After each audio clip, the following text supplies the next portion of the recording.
Gaza est la boucherie de la fin des temps. Le Yéménite est là. Le Khorasani est là. Le Sofiani est là. La fin est proche. Ne la voyez pas dans des temps futurs. Il n'y a jamais eu dans l'histoire de l'humanité une boucherie aussi grande et personne ne dit rien. Quelques voix s'élèvent, mais on les fait taire. Gaza fait partie de l'ère eschatologique. Si vous ne vous levez pas pour Gaza, contre cette boucherie, le prophète nous annonce dans un hadith qu'à la fin des temps, la porte du Tawba sera fermée.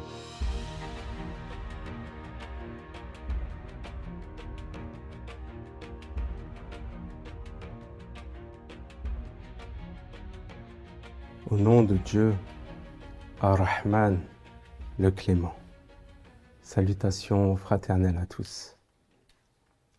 Aujourd'hui, avec vous, j'aimerais, Inch'Allah, si Dieu me permet, aborder deux sujets importants à comprendre dans cette époque eschatologique à laquelle nous vivons tous aujourd'hui.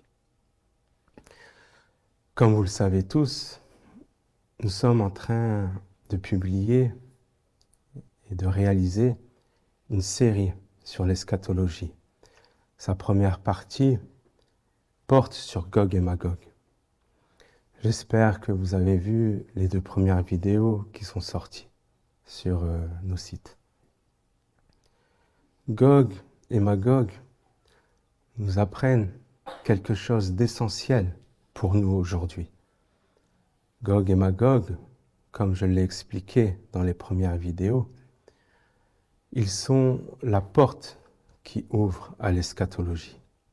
Dieu nous dit dans la Révélation, il est interdit à une cité que nous avons détruite d'y revenir avant que Gog et Magog, avant que s'ouvre Gog et Magog, avant que s'ouvre la porte de Gog et Magog, avant que s'ouvre la porte de la fin des temps, de l'ère eschatologique.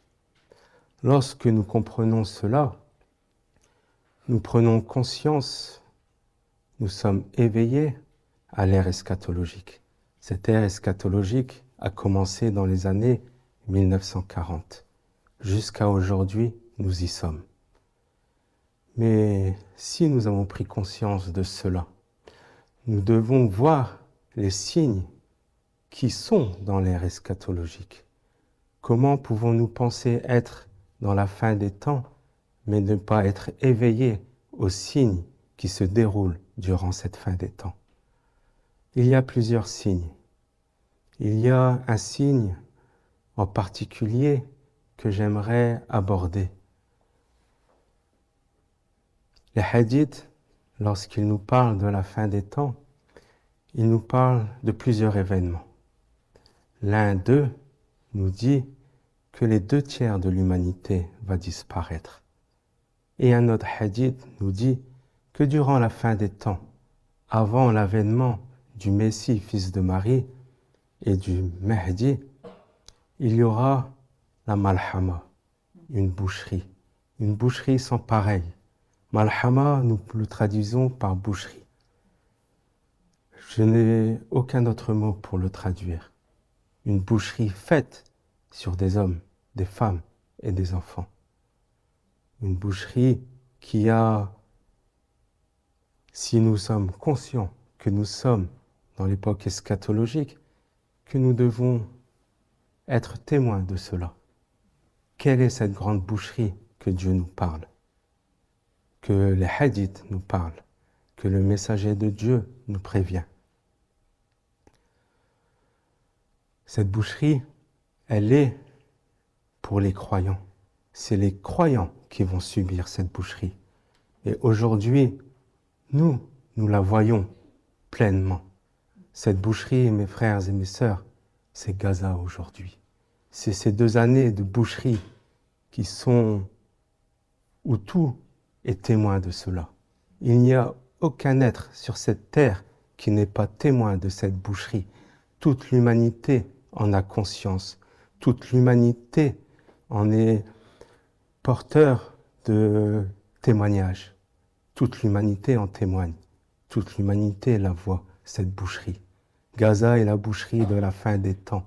Et par cette boucherie, Dieu nous montre que les temps sont proches et propices à l'avènement de notre Maître, de nos maîtres, le Messie et le Mahdi. Soyez conscients de cela.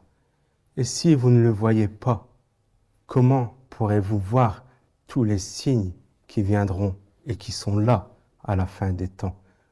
Le Yéménite est là, le Khorasani est là, le Sofiani est là. Tout est là aujourd'hui. La fin est proche. Ne la voyez pas dans des temps futurs qui vont venir pour nos enfants, nos petits-enfants ou pour les générations futures. Ils sont là pour nous aujourd'hui et nous devons nous accrocher à la révélation, patienter, être endurants et témoigner de cette vérité qui nous est apportée par nos maîtres et par notre Seigneur. Il n'y a jamais eu dans l'histoire de l'humanité une boucherie aussi grande que celle qu'il y a aujourd'hui. Et personne ne dit rien. Quelques voix s'élèvent, mais on les fait taire. Tous ceux qui s'élèvent ici en Occident, surtout ici en France, on va chez eux, on les perquisitionne et on les emprisonne. Et nous avons notre travail de témoignage à continuer, quel qu'il soit. Nous sommes là, ici, pour éveiller les consciences à l'ère eschatologie. Et Gaza fait partie de l'ère eschatologique. Si vous ne vous levez pas pour Gaza, si vous ne levez pas contre cette injustice, si vous ne levez pas contre cette boucherie, le prophète nous annonce dans un hadith qu'à la fin des temps, la porte du Tauba sera fermée. Vous savez ce que c'est que la porte du Tauba? Il n'y aura plus de retour possible pour les gens qui ne se sont pas levés pour Gaza. Il n'y aura pas de retour possible pour des gens qui n'ont pas prié pour leurs frères et leurs sœurs qui sont sous les bombes, qui sont affamés. Il n'y aura aucun retour possible. Pour ces gens-là, ceux qui ont détourné leur regard de Gaza, ces gens-là, la porte du Tauba est fermée pour eux. Il reste peu de temps. Il est temps encore pour vous de retourner à Dieu, d'être des témoins et de, comment dirais-je, vous lever pour Gaza. Le Yéménite est là. Le Khorasani est là. Comment ne pouvez-vous pas le voir? Notre guide est présent. Il est là. Il est sur le terrain. Le Sofiani est là.